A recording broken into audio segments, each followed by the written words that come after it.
Do you ever wake up already exhausted? Not from lack of sleep, but from the crushing weight of your own expectations. You open your eyes, and the first thought isn't peace. It's urgency, the calendar, the unanswered emails, the invisible scoreboard you're always chasing, but never winning. When was the last time you rested without guilt? When did doing nothing become something you had to earn, like a luxury only the successful could afford? We live inside a culture that glorifies exhaustion, where being busy is a badge of honor, and burning out is just another step on the ladder. But here's the truth. No one wants to say out loud, this isn't ambition, this is self-abandonment. And the longer you stay in this cycle, the more you forget who you are when you're not performing. Before we dive deeper, if you feel seen already, if this touches a part of you you've been ignoring, pause, like, comment, subscribe. Because this space is for people waking up from the lie.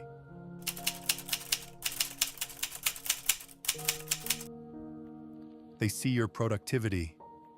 They applaud your resilience. But they never see the breakdowns in your car. The silent tears between Zoom meetings. The way your heart sinks every Sunday night, knowing that Monday will swallow you again. You've mastered the art of being functional while falling apart. You laugh at jokes in meetings. You send the all-good texts to friends. You hit every deadline, and yet you haven't felt truly alive in months, maybe years. Carl Jung called this persona inflation. You become trapped in the image you project, while your true self starves quietly in the background. And the more people praise your hustle, the harder it becomes to stop. Because stopping feels like dying, like losing everything you've built, even if what you've built is slowly killing you. And deep down, you wonder, how much longer can I keep this up before something inside me breaks for good?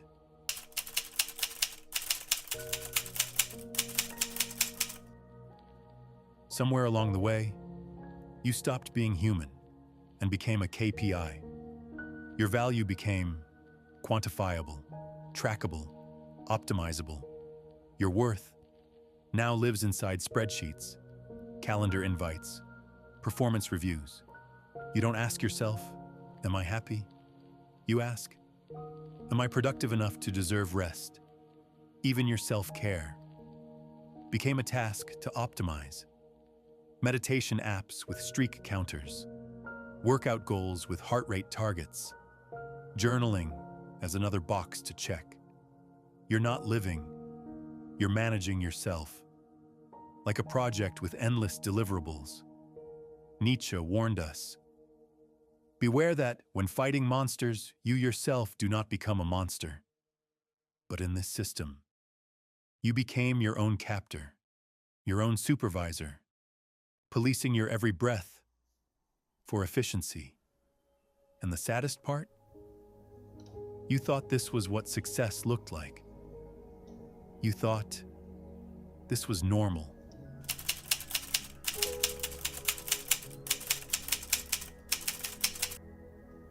We hustle hard, rise and grind. Sleep is for the weak. These aren't motivational quotes, they're propaganda, designed to keep you compliant, distracted, too busy to notice that you're losing your life for someone else's profit. Machiavelli said, men are driven by two things, fear and desire. And the system feeds both. Fear of being left behind, fear of irrelevance, fear of being lazy, fear of disappointing people who never cared about your well-being, and the desire for recognition, for validation, for finally feeling enough. We internalize this myth. We wear our burnout like a badge. We brag about how little we sleep, We glorify the struggle because the alternative, facing our emptiness, feels more terrifying. This isn't just capitalism. This is psychological conditioning. This is spiritual disconnection. This is self-destruction, masquerading as ambition.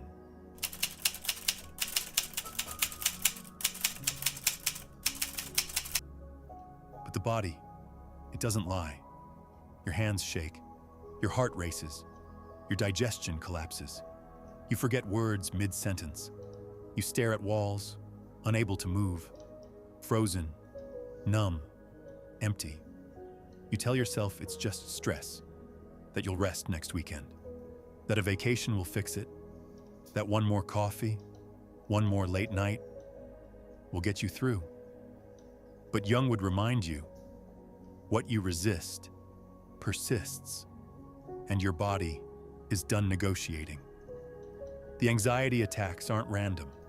The migraines aren't coincidence. The insomnia, the emotional numbness, the sudden tears over small things. These are all love letters from your nervous system, screaming, "Please, stop betraying me." But you keep going.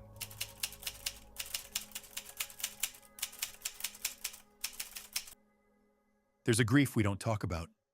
The grief of time lost, of moments unlived, of relationships neglected, of sunsets missed behind office windows. You look back and realize years blurred into one long to-do list. You worked late, skipped birthdays, postponed love, delayed joy, waiting for a day when it would all make sense, when it would all feel worth it. But that day never came. And now, you sit with the quiet horror of knowing you traded pieces of your soul for promotions that never filled the void. Byung-Chul Han, in his book The Burnout Society, calls this the violence of positivity, the way modern culture forces us to be constantly available, always improving, always productive, until the only thing we produce is suffering. This is the funeral for the life you never lived, and nobody shows up except you and your regrets.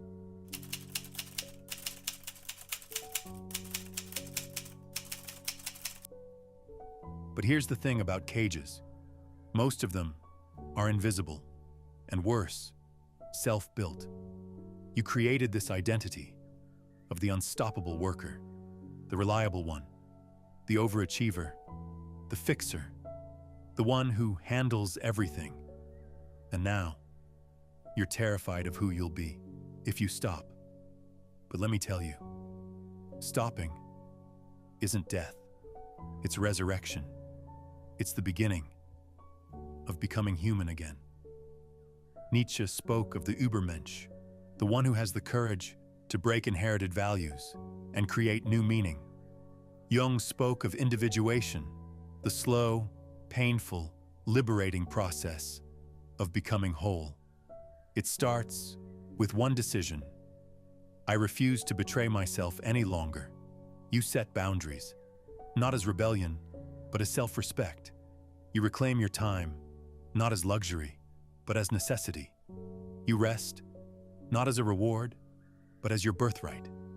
You choose presence over performance, silence over noise, being over doing, and slowly, almost imperceptibly at first, you come back to yourself, the real you, not the version they applauded, but the version that feels, breathes, exists.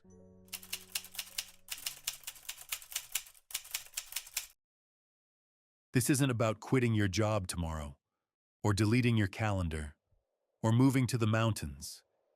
It's about something quieter and far more radical. Choosing yourself every day in small, defiant, sacred ways. The revolution is learning to sit with your own presence without needing to prove anything to anyone. And if this message touched something raw inside you, comment below. Tell me, where in this story did you see yourself? Like, share, subscribe.